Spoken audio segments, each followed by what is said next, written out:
Aujourd'hui, le Sénégal est le fer de lance du football africain. Le football africain est ultra puissant aujourd'hui. Toutes les équipes européennes ont dans leur effectif des joueurs du continent africain, à des postes clés, des buteurs, des numéros 9, des défenseurs centraux, parce que la puissance du football africain et la puissance du football sénégalais est prouvée à tous les étages, et depuis des décennies et des décennies. Le Sénégal aujourd'hui a remporté la Coupe d'Afrique des Nations, et le roi de l'Afrique, aujourd'hui, le roi de l'Afrique va se confronter au roi de l'Europe, au roi de l'Amérique, au roi de l'Asie, dans cette Coupe du Monde. Ça veut dire que comme les autres rois, le roi de l'Afrique a ses chances. À chaque fois qu'un sélectionneur doit donner sa liste, Didier Deschamps, Thomas Tuchel, Nagelsmann, ils ont tous un Malang Sarr dans la tête. C'est-à-dire qu'à chaque fois un joueur qui est laissé en dehors de la liste, alors que le peuple clame son nom avec une volonté très forte de le voir en sélection. Ça fait partie du jeu. Le match face aux États-Unis est un match de préparation. Malang a peut-être manqué à cette défense du Sénégal. Et ça s'est vu. Et le peuple l'a vu. Pape l'a vu aussi.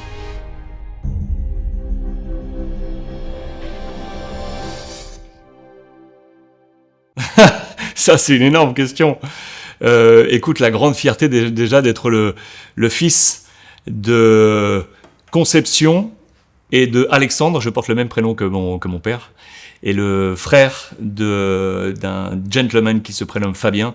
Donc je suis tout d'abord par ce premier cercle familial, et ensuite j'ai été dans un deuxième temps par tous ceux dont j'ai pu partager un moment de vie, et aujourd'hui notamment mon épouse et mes 2 filles. Ce qui m'a amené à ce métier, écoute, moi j'ai la chance d'être né sur le continent africain. Je suis né au Maroc et d'une famille espagnole. J'ai la double nationalité franco-espagnole. En Espagne, le football est une religion. On est soit du Real Madrid, soit du Barça, ok ?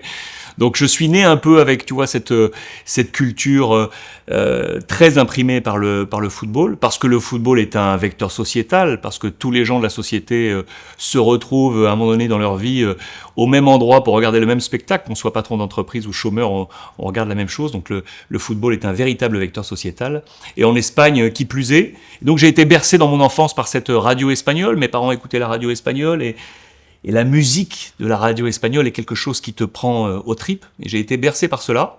C'est pas pour autant que petit, je voulais aller vers cette voie-là. J'ai été plutôt tardif à choisir ce métier-là. Et puis tout d'un coup, j'ai eu une opportunité professionnelle à mes 17-18 ans. Mes parents voyaient que je commençais à avoir vraiment un intérêt pour ce métier. Et ils m'ont dit, va frapper à la porte du journal de la ville. Et écoute, le jour où j'ai frappé à la porte, la veille, le correspondant football, sport de ce journal était parti. Donc le rédacteur en chef du journal me dit « Est-ce que vous êtes majeur et est-ce que vous savez écrire ?» Je n'étais pas encore majeur, j'étais presque majeur, et je ne savais pas si je savais écrire. Ils m'ont pris à l'essai, c'est parti comme ça, et puis ça a fait son bout de chemin, et donc c'est à 17-18 ans qu'il y a eu un moment de bascule. La chance était là. La famille, pour moi, représente tout. C'est-à-dire qu'il peut se passer quoi que ce soit dans la vie, quoi que ce soit, de positif comme de négatif, dans les extrêmes. Il y a un point central au milieu de tout ça qui est la famille. On se retrouve toujours sur ce point central. Que ce soit qu'il y ait un extrême positif, un extrême négatif, le point d'équilibre, il est ici. Si ce point d'équilibre existe, tout peut se passer. Le très très plus ou le très très moins. J'ai appris ça de mes parents, et j'essaye de le porter aujourd'hui à mes enfants, à mes filles. J'ai perdu mon père il y a peu, mais cette éducation qu'il m'apportait, elle résonne en moi. C'est comme s'il était encore vivant et en moi. Il n'est peut-être pas vivant physiquement, mais il est vivant en moi par ce principe-là, et ma mère me le porte également. Donc ma balise de vie, ma boussole de vie, c'est ma famille. Que la vie est magnifique et qu'elle mérite d'être vécue pleinement, et que mon père me disait toujours, tu sais Alex, il faut que tu sois l'artisan de ta vie. J'ai toujours aimé cette petite phrase, parce qu'être un artisan, pour moi c'est essentiel. Savoir comment bonifier, capitaliser ce qui est à nous. À la fois son physique, c'est-à-dire ses mains, ses jambes, ses pieds, son cerveau, et l'apprentissage qui est le nôtre. On cumule tout ça et on en fait quelque chose. Et donc il m'a toujours dit, la plus grande des libertés, la plus grande des chances, c'est d'avoir le choix. Donc aujourd'hui, je me dis que grâce à cet enseignement familial, j'ai pu avoir le choix et donc j'ai pu être libre, ça va avec. C'est une très bonne question. Être un journaliste aujourd'hui dans le sport, ça ne veut pas dire « je suis contre l'appellation journaliste sportif ». On est journaliste. Point. On a une particularité, on va aimer ou avoir une appétence pour la politique, pour la sociologie, pour l'économie, pour le sport, mais la mission première, elle est la même. Okay, moi, j'ai une formation générale, j'ai pas une formation stricto de sport. Je suis allé dans le sport parce que j'ai estimé, une nouvelle fois, que le sport était le vecteur sociétal universel. Dans le sport, il y a absolument tous les bienfaits et les maux, MAUX, de la société. Les problèmes de violence, les problèmes de racisme, les problèmes de différences économiques. Okay, mais il y a également le talent individuel, le talent collectif, la réjouissance. C'est-à-dire que on retrouve tout sur un espace réduit, un stade, et dans un espace-temps réduit, la durée d'une compétition. Okay, donc il faut absolument pour moi profiter de ce sport pour donner reflet de la société, et ensuite élargir cette réflexion de cette base-là. Donc c'est pour ça que ma formation est générale. J'ai notamment étudié l'histoire. Je trouve qu'à chaque fois qu'on arrive sur une compétition sportive, il est intéressant de dire à des enfants de 9 ans qui nous regardent, tiens, pourquoi le maillot sénégalais est vert, jaune et rouge? D'où ça vient? Pourquoi une étoile? Pourquoi cet hymne? Parce que historiquement ça, parce que sociologiquement ça. On étoffe, on apporte du relief. Et c'est pour ça que cette appellation de journalisme sportif, je ne dis pas que c'est péjoratif, pas du tout. Je dis juste, on est tous journalistes. Ceux qui ont cette formation et qui choisissent d'aller dans le sport sont des journalistes. Elle est ancienne, ma relation avec le Sénégal est ancienne et pour moi elle est ancrée en moi. Elle me vient de mes premières années à Canal+. Je suis rentré à Canal+ en 1998, j'ai quitté Canal en 2008.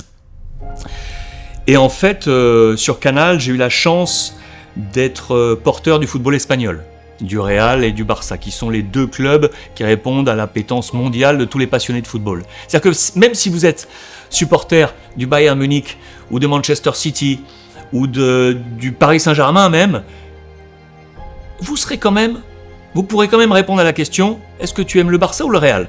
Alors que c'est pas vrai dans le sens inverse. Vous ne pouvez pas dire à un supporter du Real ou du Barça, est-ce que vous êtes supporter du PSG ou du Bayern? Et bien au Sénégal, c'est un peu ça que j'ai eu, c'est-à-dire que en étant sur Canal, au Sénégal, les gens m'ont beaucoup vu et accepté et embrassé. Et ensuite, ça a été la même chose lorsque j'ai été sur beIN Sport, avec une résonance très forte sur le continent africain, et notamment sur la zone casamançaise. Et j'étais encore il y a peu du côté de Cap Skirring, et j'ai pu profiter de cet amour du Sénégal absolument incroyable. C'est une question qui est difficile. C'est une question qui est difficile parce que moi j'ai en tête un repère qui n'est pas si vieux que ça, qui est un repère qui allie ce que je suis entre la France aussi et le Sénégal, c'est 2002. Qui aurait pu croire que l'équipe de France allait se faire bousculer et tancer par le Sénégal à ce moment-là? Je trouve que le Sénégal, pour moi, est un porte-drapeau de ce qu'est l'Afrique. C'est un vivier, aujourd'hui. Malheureusement, parfois, on a beau avoir un vivier puissant, solide, si on n'a pas les structures sur le plan local pour accompagner tout ça, hormis quelques talents qui ont eu la chance d'aller à des endroits où là, la structure est en place, si on n'a pas cette structure-là, je pense qu'on n'arrivera pas à passer au cap suivant de ce que devrait avoir comme potentiel le Sénégal. Si le Sénégal entend que sa jeunesse, via le sport, via le football, sera demain le fer de lance du pays, pour ça, il faut amener de la structure à la base. Et en tout cas aujourd'hui, je me pose la question. Ça veut pas dire que ce n'est pas le cas. Je me pose la question, est-ce que le Sénégal est assez structuré pour accompagner ce football de talent, qui aujourd'hui est dans le top 3 du continent? Aujourd'hui, chaque club, je dis bien chaque club top Europe, compte sur un Sénégalais. Ça veut dire que le talent, il est là.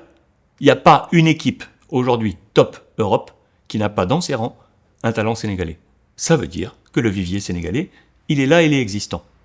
Si on redescend l'échelle, effectivement, et qu'on revient à la structure, aujourd'hui sur le continent africain, le Sénégal n'est pas dans le top 3 sur le plan structurel. Donc ça veut dire qu'il y a un paradoxe. On a un vivier et on n'a pas les structures. Si on avait les structures, ce vivier-là, il serait plus haut, plus fort. Et donc l'équipe nationale, elle serait plus haute, plus forte. Logique. Aujourd'hui, sur le continent africain, il y a des pays qui sont en avance sur ce développement. Le Maroc, parce qu'ils ont profité aussi du fait, par exemple, là, d'être pays hôte de la prochaine Coupe du Monde. L'Éthiopie, l'Afrique du Sud sont des pays qui ont repensé leur dynamique sportive sur le plan étatique. Je pense que le Sénégal doit rappuyer sur la touche pour rapporter ce cadre structurel. Ça, c'est la question piège. Pour moi, il y a eu un coup de sifflet final. Un vainqueur. Pour moi, le vainqueur au coup de sifflet final est le vainqueur de la compétition. C'est QFD. À date, pour moi, le Sénégal est le vainqueur de cette Coupe d'Afrique des Nations. Point. Si on parle de Malang Sarr, il y a des Malang Sarr dans toutes les sélections. Dans l'histoire du football, des Malang Sarr, ça se répète à chaque fois. Tu sais, à chaque fois qu'un sélectionneur doit donner sa liste, Didier Deschamps, Thomas Tuchel, Nagelsmann, ils ont tous un Malang Sarr dans la tête. C'est-à-dire qu'à chaque fois, un joueur qui est laissé en dehors de la liste, alors que le peuple clame son nom avec une volonté très forte de le voir en sélection. Ça fait partie du jeu. C'est pas que je suis pro Pape ou pro Malang Sarr, pas du tout. C'est que la fédération a choisi Pape.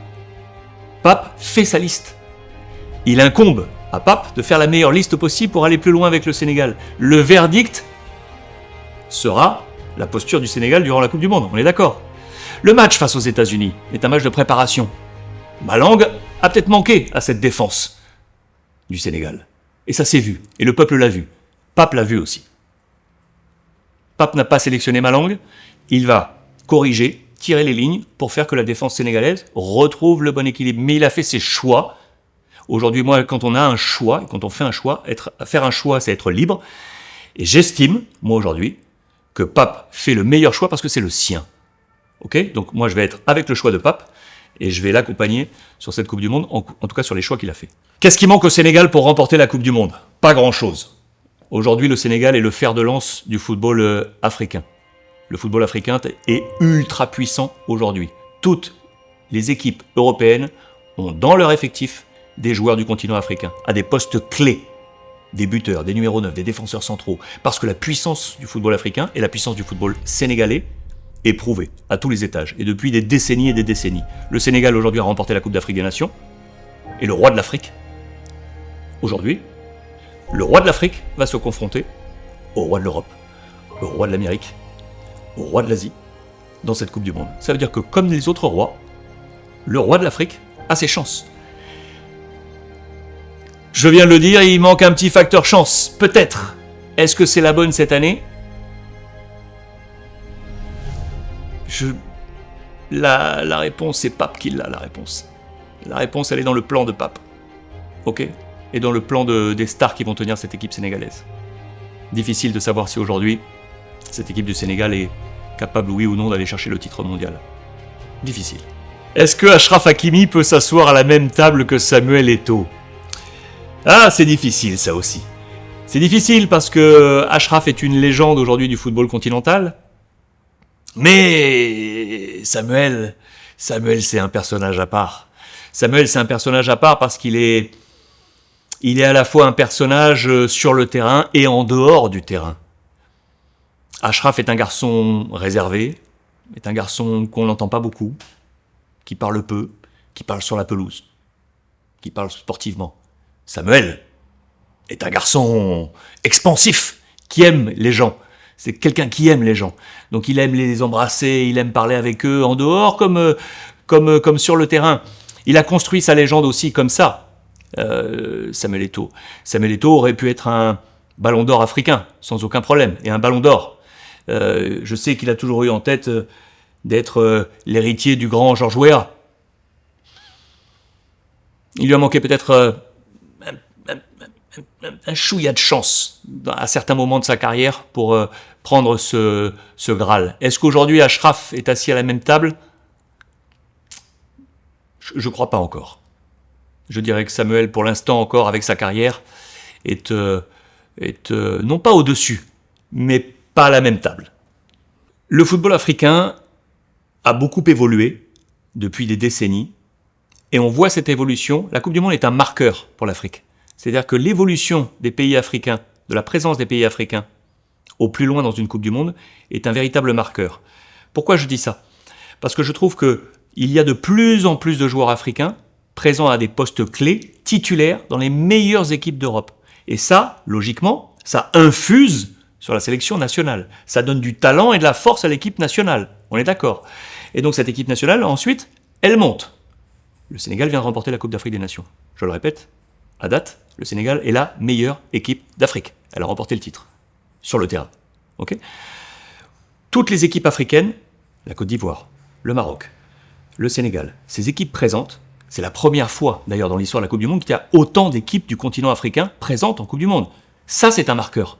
Ça, c'est un marqueur. Ça veut dire que les joueurs africains qui sont allés évoluer en Europe ont gagné en expérience et ont ramené cette expérience au sein de l'équipe nationale. C'est pas pour rien aujourd'hui qu'il y a une dizaine d'équipes africaines présentes à la Coupe du Monde. Ok, la Coupe du Monde a élargi le champ et le scope pour qu'il y ait plus de participants. Mais il aurait pu y avoir plus de participants de l'Asie, plus de participants de l'Amérique.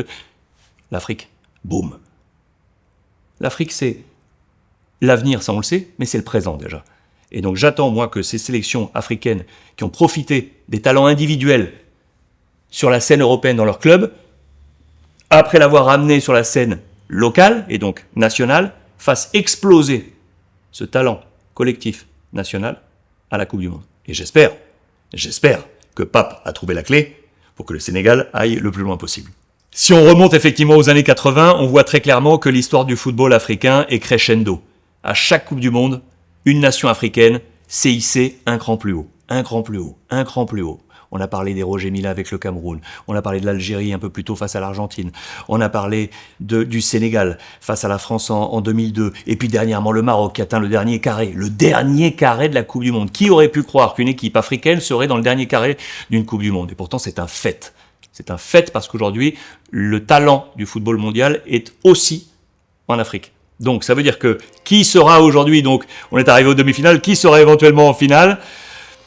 Très sincèrement, parce que c'est mon pays aussi de cœur. Je suis né au Maroc et j'ai une pensée aussi pour tout mon peuple sénégalais qui m'accompagne. Si vous m'y autorisez, je verrai un de ces deux clubs. Ok? Une de ces deux équipes. Soit le Maroc parce que j'y suis né et j'ai une fibre marocaine évidente, et le Sénégal parce que c'est pour moi une nation de cœur qui m'a porté depuis mes plus tendres années dans mon métier. Donc j'aimerais voir l'équipe de Pape, pourquoi pas en finale de cette Coupe du Monde. On me pose souvent la question de savoir quelles sont mes légendes africaines. Il est difficile pour moi d'en donner plusieurs, j'en ai une, vraiment pour moi, importante. Vraiment une. Pour moi c'est Georges Weah. Pourquoi ? Parce qu'il est l'incarnation de ce que peut être aujourd'hui aussi un joueur de football. Certains verront juste un gars qui pousse le ballon sans cerveau, qui va gagner beaucoup d'argent, qui va en profiter, faire profiter les siens, être dans des excès ou autres. Georges Weah est devenu président de son pays. Ça, c'est pas rien. Et ça rejoint ce que je pense de ce qu'est le football. Le football est un vecteur sociétal. Le football est un reflet quasiment parfait de ce qu'est la société aujourd'hui, avec les mots MAUX et les bienfaits de la société, avec des acteurs au milieu. Si ces acteurs en ont conscience, ils doivent profiter de ce vecteur pour porter la société, jusqu'aux plus jeunes. Georges Weah l'a compris. Georges Weah a profité de son profil de footballeur pour porter un message, venir ensuite au monde politique, jusqu'à devenir le président d'une masse sociale et d'enfants de tout un pays. Pour moi, ça, c'est une légende avec un L majuscule. Alors, un gros message à tous les copains du Sénégal. Merci. Ce mot est tellement fort, et il est court et tellement puissant. Rendez-vous compte. MERCI, 5 lettres qui veulent absolument tout dire. Et je vous envoie ce court mot. Vraiment ce court mot. À tous les copains du Sénégal là, qui m'ont toujours porté depuis les années 2000 maintenant et les années Canal, puis Europe 1, puis beIN Sport et encore aujourd'hui sur tous les réseaux sociaux. Merci, merci, merci de tout l'amour que vous me transmettez tous les jours. J'espère vous en envoyer également à ma petite mesure et avec... je suis pas très fort, mais j'espère vous envoyer tout ça le plus chaleureusement possible et j'espère que nous nous retrouverons très bientôt sur ces terres sénégalaises qui me sont si chères. Alors merci.